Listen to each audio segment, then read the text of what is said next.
اس کا آج ہم احاطہ کریں گے. ہمارے پہلے سیگمنٹ کے تحت مجھے بہت معزز گیسٹ پینل ہے جو جوائن کر رہا ہے. اس میں میں تعارف کراتی چلوں. علامہ طاہر محمود اشرفی سب سے پہلے مجھے جوائن کر رہے ہیں. آپ بذریعہ DSNT لنک ہمارے ساتھ موجود ہیں. چیئرمین آل پاکستان علماء کونسل اور وزیر اعظم کے معاون خصوصی بھی ہیں برائے مذہبی امور اور بین المذاہب ہم آہنگی. بہت شکریہ علامہ صاحب آپ کی موجودگی، آپ کے وقت کے لیے. اور ناظرین جناب افتخار عارف بھی میرے ساتھ بذریعہ زوم موجود ہیں، ہمیں جوائن کر رہے ہیں. کسی تعارف کے محتاج نہیں ہیں، مایہ ناز دانشور ہیں. بہت شکریہ افتخار صاحب. یورن انسائکلوپیڈیا. جب ہم خاص طور پر پاکستان اور قائد اعظم محمد علی جناح کی شخصیت کی بات کرتے ہیں، آپ کا بھی بہت شکریہ کہ آپ نے ہمارے لیے وقت نکالا. لیکن علامہ صاحب میں اگر آپ سے بات کا آغاز کروں، فرمائیے گا آپ کیسے دیکھتے ہیں، آپ کے کیا اس وقت خصوصی پیغامات ہوں گے؟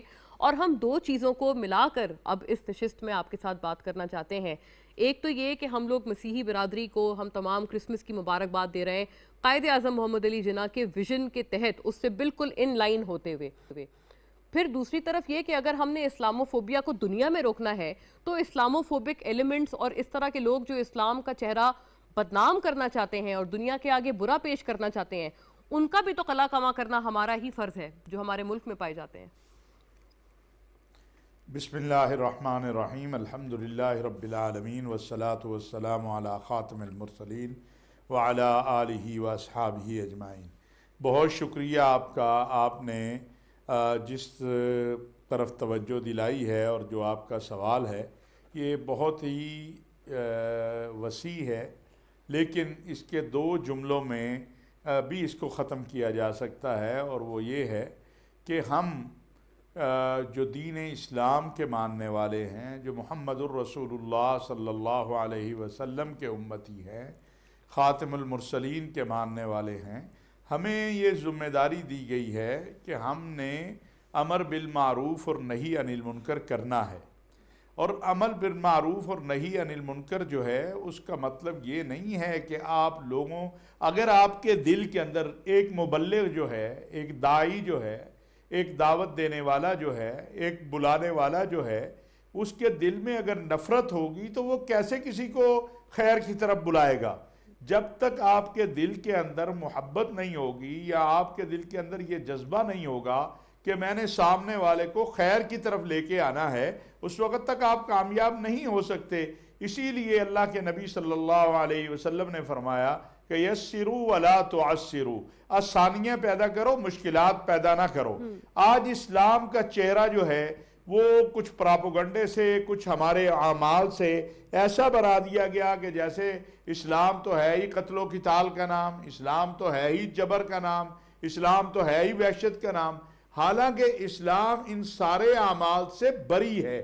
آپ رسول اللہ صلی اللہ علیہ وسلم کی حیات طیبہ کو دیکھیے، سیرت مصطفیٰ صلی اللہ علیہ وسلم کا مطالعہ کیجئے تو آپ کو نظر آتا ہے کہ جب مسیحی نجران کے مسیحی آئے آپ سے مذاکرات کے لیے اور مسجد نبوی میں بیٹھے تھے، اب کائنات عالم میں بیت اللہ کے بعد سب سے مقدس ترین مسجد جو ہے وہ مسجد نبوی ہے، اور کس کے سامنے بیٹھے ہیں؟ جو تمام کائنات سے افضل ہے. بعد از خدا بزرگ توئی، قصہ مختصر، جو اللہ کریم کے بعد جو ہے وہی ہیں. تو اٹھ کے یہ نجران کے مسیحیوں کا وفد جانے لگا. پوچھا گیا کہ کہاں جا رہے ہیں؟ کہا جی ہماری عبادت کا وقت ہے، ہم عبادت کرنے جا رہے ہیں. تو فرمایا کہ تم یہیں پر عبادت کر لو. مسجد نبوی کے اندر ان کو عبادت کی اجازت دی گئی. میرا دین تو وہ ہے جو کہتا ہے میدان جہاد ہے. میدان جہاد میں بھی آپ نے سبز پتہ والے درخت کو نہیں کاٹنا، پھلدار درخت کو نہیں کاٹنا، گھاس کو نہیں روندنا جو سبز گھاس ہے. جو دین یہ کہتا ہو کہ ایک انسان کا قتل پوری انسانیت کا قتل ہے، اور ایک انسان کی زندگی بچانا پوری انسانیت کی زندگی بچانا ہے، وہ دین کیسے تشدد والا ہو سکتا ہے؟ وہ دین کیسے نفرت والا ہو سکتا ہے؟ آج آپ دیکھیے کہ پورے ملک کے اندر جو ہے، پاکستان میں اور پوری دنیا کے اندر جو ہے ہماری مسیحی برادری اپنے ایام منا رہی ہے، کرسمس کے ایام منا رہی ہے. تو حضرت عیسیٰ علیہ السلام کے اوپر ایمان لانا، یعنی دین اسلام کی خوبصورتی یہ ہے کہ تمام انبیاء اور رسل کو ہم تسلیم کریں گے تو مسلمان کہلائیں گے،